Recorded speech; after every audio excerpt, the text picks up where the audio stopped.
Hey, what's up? Dudley here. Just wanted to say thank you for downloading the checklist and take a couple of minutes just to kind of go over the checklist for you, just so we can see and you can have a better idea on how to use it, right? So that you can maximize your deductions to minimize that tax, right? So throughout the tax season, throughout the years, whenever somebody has a small business, is self-employed, got a side gig or whatever, they always come in and say, okay, so what am I supposed to bring in? And what are my deductions? What should I be deducting? And what do I need to gather? And it ends up creating a back and forth. Like you come in with some stuff and I'm saying, and I go through things with you and then I realize you need some more things. So I said, you know what, to make this really easy, what we can do is I'm going to give this checklist to you. You go through as much of this as possible. So when you come in, it'll make the consulting go back quicker and it'll also create a memory jogger for you so you can go through all of the expenses. Because every time you come in with the expenses that you think you have, I end up in the consultation finding out that you have a lot more, right? Because you don't have a memory jogger. You forgot about this or you forgot about that. So use this right now before you even get all your stuff ready to do your taxes, and just so you can know exactly what you should be looking for. So to start off, right, for your income, right, you want to gather all the income of the records, your income records of all the income you receive. So the things that you want to be checking out for: one, if you had any contracts, right, invoices or receipts that you've issued. You want to gather all of those things. The IRS wants to see proof, right? So gather everything that you have in regards to that.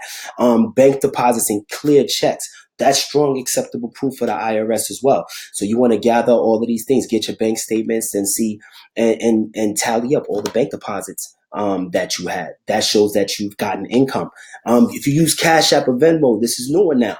So if you use Cash App or Venmo, you could actually go and pull all of those transactions that happen on that app, right? You could pull them up, you could screenshot it, and I think I have to go into it. I probably have to make another video because I was able to figure out before how I could actually print out all of the transactions there. And just as a quick tip, if you're doing business and you're using Cash App or Venmo, what you want to do is make sure when somebody's paying you, they put the reason that they're paying you for, right? Whatever product or service rendered, because that becomes proof to the IRS that you've gotten paid, right? 1099s. Make sure you remember and gather all of the 1099s. And if you do Uber or Lyft, there's usually a on the app. Don't just gather the 1099 part. What you want to gather is the expense summary. Is a tax, we call it the tax summary, which goes over all of the expenses that you incurred for doing that, because Uber charges you fees, Lyft charges you fees. So you want to be able to pull that part because it shows you the fees that they charge you, tolls, mileage, and all of that. So that's what you want to gather from the Lyft stuff. And if you have any other income from that you received, interest income or anything else that you received, gather all of those things. So you can, look through these. If you have these, if any of these applies, check them off and go gather those things. Now, when it comes to your expenses, if you're selling products or selling goods, we have to calculate what you call cost of goods sold, right? This is when you're selling physical products. Now, if you're selling physical products, this is truly important right here. The beginning inventory, purchased inventory, and ending inventory. You have to, in the beginning of the year, have an inventory of the value of your inventory. Or should I say it again?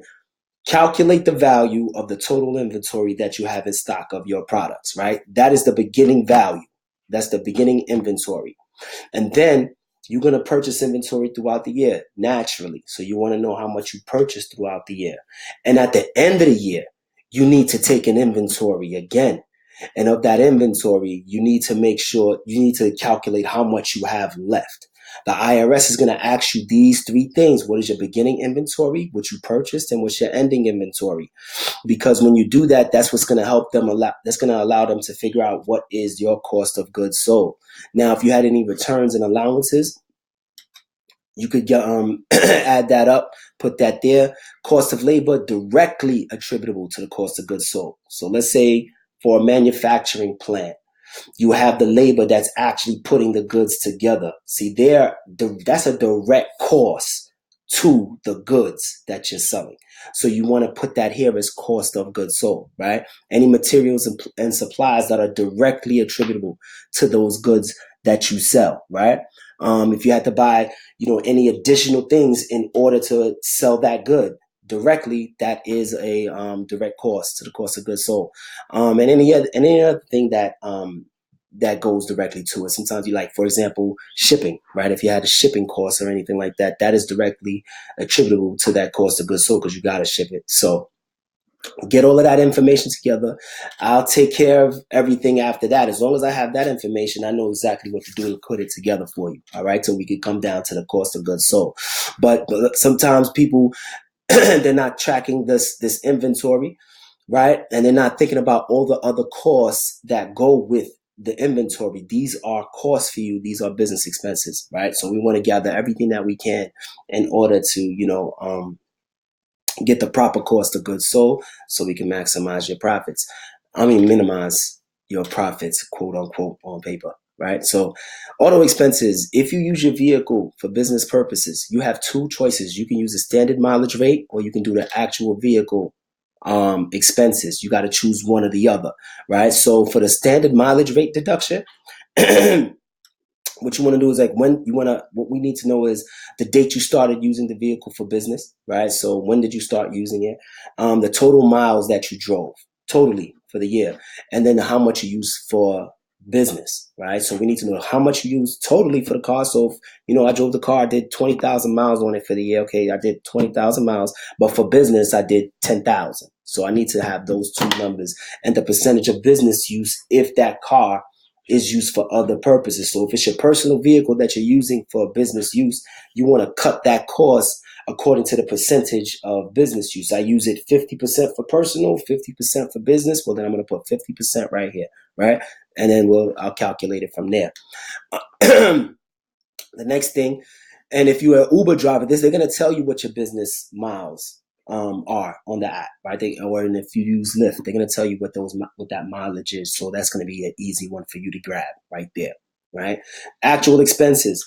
Now you could deduct auto insurance, the interest on your auto loan, repairs and maintenance, gas, the garage rent. People forget about garage rent, especially if they live in New York City and they put their car in the garage. If you put your car in the garage, that's probably a deductible expense for you right there. If we're going to use the actual expense deduction, lease payments, licenses and registration, parking fees, depreciation on the vehicle. This is one that's not used all the time as well. So you could actually depreciate the vehicle. So what we want to know is the date that you purchased the car, the make and model, purchase price, and obviously, again, percentage of business use, because it has to be fair. I can't deduct a whole vehicle if I'm only using it for a certain percentage of the time for business. I have to deduct the appropriate percentage according to how much I'm using it for business. Employee pay. If you have people on the payroll, you should have a payroll statement. Your payroll company should be able to give you a statement that has all of this information. You want to know the total gross wages that you paid all your employees. And if you paid them commissions, then the commissions paid. If you have any fringe benefits that you gave them. If they use their own car and truck, but you reimburse them for that, you want to have a record of that. Travel expenses and other employee business expenses, right? So these things are pretty much self-explanatory. If you provide, it's like certain benefit plans, like the life accident and health plans and stuff like that, retirement plans, the cost for administering those things, that right there is deductible to you. Right now, in the FICA taxes, these are like the Social Security, Medicare, and all of that. That right there, you pay the employer's portion, because when that tax that's paid, the employee pays a portion of it and the employer pays the other portion of it. So your portion of it is tax deductible to you. So we need to get that part, right? We need to know how much was your share of it. Okay. Then you've had unemployment, state unemployment, workers' comp, payroll service fees, whatever you're paying for the payroll service fees, right? We want to have all of this information because these are all of the payroll expenses that you have that we want to deduct. Not just what you paid them, but you also have these costs as well. And then we have, if they weren't on the payroll, but you had independent contractors, then we want to make sure, get all the 1099s for all the independent contractors that you had so that we can tally up how much that is. Home office. If you use your home for an office, right? If you have a room and you do administrative work at home, you may be able to deduct a home office expense, right? A lot of people don't take advantage of this. This is a tax strategy that can allow you to save some money. So what we would need to know to see if we could deduct a home office, if you do some work from home, we want to know the total square feet of your home, right? How much is your home, the whole home?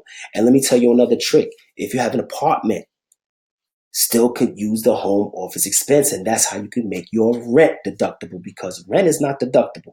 Your mortgage interest and all of that is deductible if you own your home. But if you rent, that's not deductible. But this is how you make your rent deductible right here. If you're using a home office, then a portion of your rent can be deductible, right? So we want to know the total square footage of your home or apartment, total square feet of the home office space. So the space that you use to dedicate to your home office, we need to know what's the total square foot, excuse me, the total square foot of that dedicated space that you use for the home office. If you use it for daycare, right, you're operating a daycare out of your home, then we want to know the total hours that you use it for daycare, right? And if we get all of this, this is going to allow us to identify what is the percentage that we could use to write these things off, right? So let's say your home, you have an apartment. It's 1,000 square feet. The area that you use for your apartment is 100 square feet. So 100 divided by 1,000, that's 10%, right? So 10% of your home or your apartment you use for business. So that means 10% of your rent is deductible. If this was your home, right, 10% of your mortgage interest is deductible right here, 10% of your real estate taxes, 10% of your home insurance, 10% of your utilities, your electricity, your gas, all of that. 10% of that becomes deductible, right? You made some repairs, 10% of that. Repairs or maintenance done in a year, you deduct that. Furniture fixtures, deduct that, right? Depreciation. If you have equipment, tools and equipment that you use in your business that will last over a year, you're not really supposed to deduct the whole cost of that thing when you purchased it in that year. There are some loopholes that are sorry, I'm just coming over the flu. There are some some loopholes that allow you to accelerate that so that you can take those full costs in a year, but normally you can't take those deductions all in a year. So if I bought a piece of machinery, and if machinery costs me $5,000, I normally can't deduct $5,000 because that machine is going to last me not longer than a year. So I have to spread the cost over its useful life, right? So let's say that machine may last me 5 years, then I have to deduct that $5,000 over the course of 5 years. But there are loopholes that allow you to accelerate that in the tax law to deduct the whole 5 years. But depending on your situation, you may or may not want to take that loophole. The right tax advisor looking at your situation will be able to tell you, all right, you know what, with this one, we'll accelerate it and take it all now because we need it, or let's spread it because I know your income is going up later in the future. We may need that deduction, some of that deduction in the future, right? So you just have to have the right strategist that knows which way to go with that. But list them all, right? And then I could tell you where to go from there. Operating expenses. This is a big checklist of stuff that you can use. Now, different businesses have different type of expenses that will be unique to their type of businesses. You know what you're spending money on a regular basis. So if it's not on that list, add that to the list, right? But these are the basic ones that you're going to normally find in a lot of businesses. So go through these. I really don't have to. These are really self-explanatory. But you want to kind of go into these things and use this as a memory jogger to help you know what to start looking for, right? So if you go through your bank statements, for example, and you're going through here, you'll start looking. Let me see everything. Like, for example, I look at advertising and marketing. Let me go see everything I spent that was according to advertising and marketing, right? So I can go highlight my bank statement of all of those things, right? Website hosting, design, and domain registration. That actually is a subcategory of advertising and marketing. Marketing tools and subscriptions, right? Sometimes nowadays with SAS, There's software as a service. There's so many marketing tools out there that have subscription plans with them. So this is very, very common. So you want to have something like that going on. If you have something like that going on, we want to start tracking those things. Customer gifts, you want to give them customer gifts. That's all deductible. Contract labor. People you pay. Like, look, man, if I pay the lawn guy to clean my lawn in the front of my office, then I'm not necessarily giving him a 1099, right?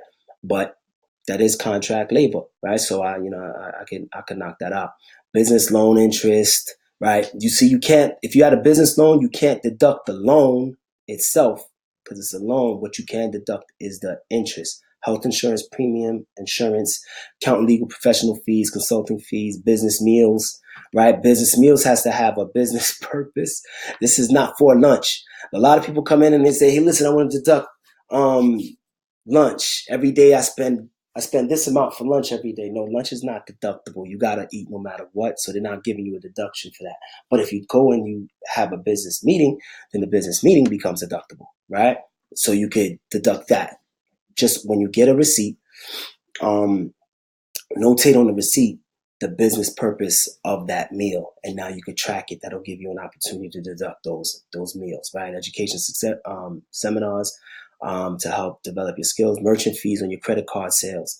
This is a big deal, especially online right now. There's a bunch of merchant fees, so you want to deduct that. Bank service charges. Now, not your overdraft fees. You can't deduct things like fines and stuff like that, right? So I have other people ask me, like, can I deduct my parking tickets? Nah, you can't deduct your parking tickets, man. Supplies, postage, dual subscription, all the regular stuff, cell phone. Let's see if there's anything else that may need more explaining. Pretty much all simple here. Now, again, if there's other things in your business that are more, because every business is different, this is just a general checklist right here based on those things, just to get you going and get the memory jogging. And from there, you may be able to find some more additional things. Check off what I would do is go through this list, check off the things that apply to you. So now you can go on the hunt, and that's gonna start opening up doors and more things that you can find. All right. So at least you have the most of these things. I can get them together one time, so we're not playing back and forth when it's time to actually sit down for your consultation, and then we can work this out. All right. To try to save you as much as we can, minimize your taxes so that you can keep more money in your pocket. So when you're ready to get started, what you're going to do is you could give our office a call, 718-703-3212. You could ask for Dudley, you ask for Harry. And then what you do is you set up an appointment. We can either sit down one-on-one, or we can do a call virtually if you want. We can do this over the phone or via Skype or what have you. Technology is amazing nowadays. We can do a lot all over the world, right? We work with clients all over the 50 states. I have a client in nearly every state. So at the end of the day, when you're ready, get your stuff together. Let's put it together. You can send it over and let's discuss it. All right. Have a good one. Later.